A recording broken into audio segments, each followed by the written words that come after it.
Girlfriend আছে কার কার দেখি হাত তোলো। মাশাআল্লাহ, সাহস আছে ওদের, বুকের পাটা আছে। হাত নামা বেটা। এই গার্লফ্রেন্ড বয়ফ্রেন্ডের সাথে আমাদের কোনো সম্পর্ক, আমরা বিয়ে করব। কি করব? বিয়ে করব। চেয়ারম্যান সাহেব বিয়ে করাই দিন এগুলোরে, আপনার দায়িত্বে দিয়ে গেলাম।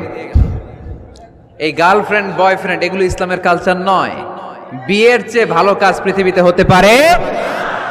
বিয়ে করতে গেলে বাপে বলে আগে নিজের পায়ে দাঁড়া।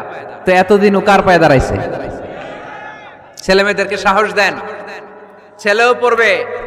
ওই যে একজন চিল্লান দিয়ে উঠছে, ওর কমন পড়ছে, কমন পড়ছে। মাশাআল্লাহ। গার্ডিয়ানরা যারা আছেন ওদের দুঃখ কষ্ট একটু বুঝছেন আপনারা, মিলাই দিয়েন ওদেরকে, বিয়ের পিড়িতে বসায় দিয়েন। বিয়েতে কল্যাণ, বিয়েতে বরকত। বিয়ের মতো ভালো কাজ হতে পারে না। সব নবীরা বিয়ে করেছেন। আর নিকাহ মিন সুন্নতি, বিয়ে আমার সুন্নাত। ফামান রাগিবা আন সুন্নতি ফালাইসা মিন্নি, যে আমার সুন্নতকে ভালোবাসে না সে আমার উম্মত হতে পারে না। বিয়েটাকে সহজ করে দেন।